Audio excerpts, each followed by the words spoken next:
भारत के राज्य एवं केंद्र शासित प्रदेश। उत्तर प्रदेश देश के साथ अपनी अंतर्राष्ट्रीय सीमा साझा करता है।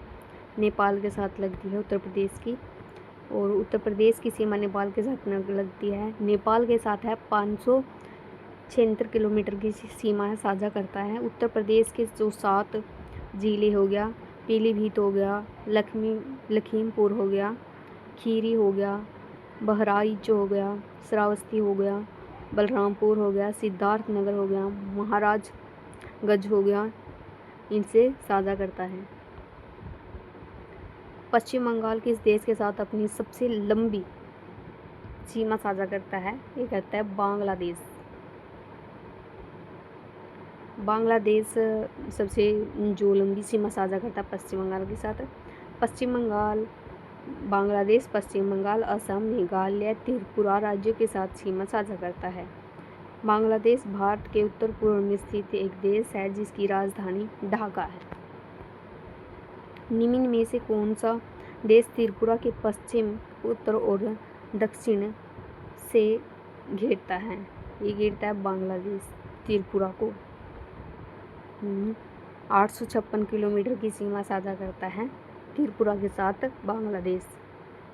क्षेत्रफल की दृष्टि से भारत का सबसे बड़ा राज्य कौन सा है? राजस्थान। इसमें जो अगर क्रम की बात करें, राजस्थान, फिर मध्य प्रदेश, महाराष्ट्र, यूपी, गुजरात, कर्नाटक, आंध्र प्रदेश, उड़ीसा, छत्तीसगढ़ और तमिलनाडु।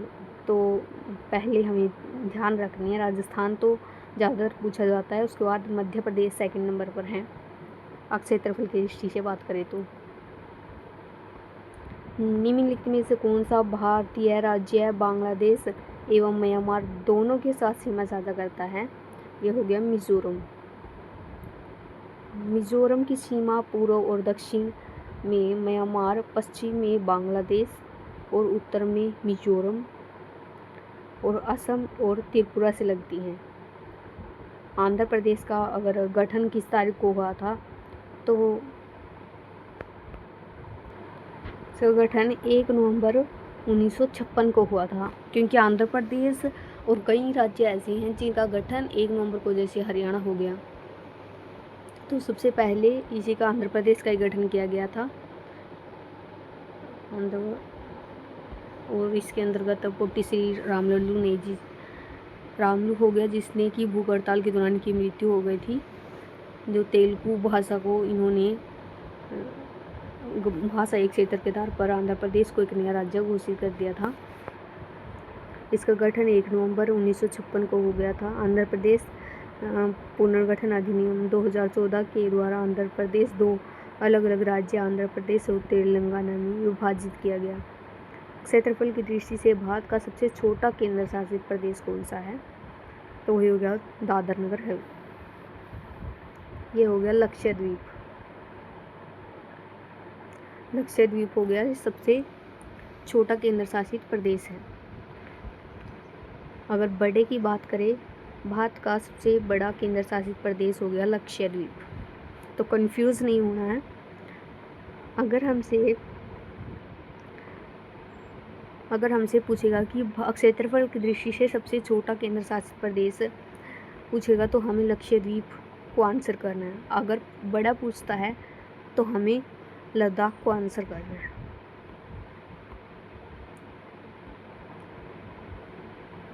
ड्यूगोंग निम्न में से किस भारतीय केंद्र शासित प्रदेश का राजकीय पशु है? तो अंडमान निकोबार का यह राजकीय पशु है, इसको ध्यान रखना है। निकोबार का राजकीय पशु है, जिसे कि समुद्री गाय के नाम से भी जाना जाता है। यह एकमात्र समुद्री जीव है जो कि शाकाहारी है, और यह मुख्य रूप से समुद्री घास और अन्य वनस्पतियाँ खाती है। भारत के कितने राज्य की सीमा सिक्किम से जुड़ी हुई है? सिक्किम से एक ही राज्य की सीमा जुड़ी हुई है। और तिब्बत के चुंबी घाटी में भूटान, पश्चिम में नेपाल और दक्षिण में दार्जिलिंग अवस्थित है। वर्ष 1975 में भारतीय संघ का अभिन्न अंग बना था। सिक्किम की सीमा केवल पश्चिम बंगाल से लगती है और किसी से नहीं लगती। निम्न में से किस भारतीय राज्य की सीमा नेपाल से नहीं लगती? तो असम तो बहुत दूर है, तो असम के साथ नेपाल की सीमा नहीं लगती। बाकी उत्तराखंड हो गया, यूपी, बिहार, पश्चिम बंगाल और सिक्किम, इनकी सीमा नेपाल से लगती है।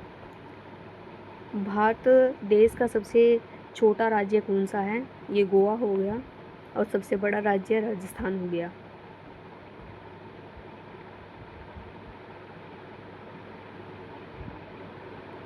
सबसे बड़ा क्षेत्रफल की दृष्टि से नहीं पूछा गया इसके अंतर्गत, तो सबसे बड़ा छोटा पूछा गया तो गोवा, और बड़ा पूछेगा तो यूपी आंसर करना है। अगर क्षेत्रफल की दृष्टि से छोटा है और बड़ा है राजस्थान, सही है ये। जबकि बड़े की अगर क्षेत्रफल नहीं देता है और सीधा बड़ा ही पूछता है कि कौन सा राज्य है वो सबसे बड़ा है, तो यूपी आएगा आंसर। निम्नलिखित में से किस केंद्र शासित प्रदेश को भारत में आंशिक राज्य का दर्जा दिया गया है? यह है पुडुचेरी।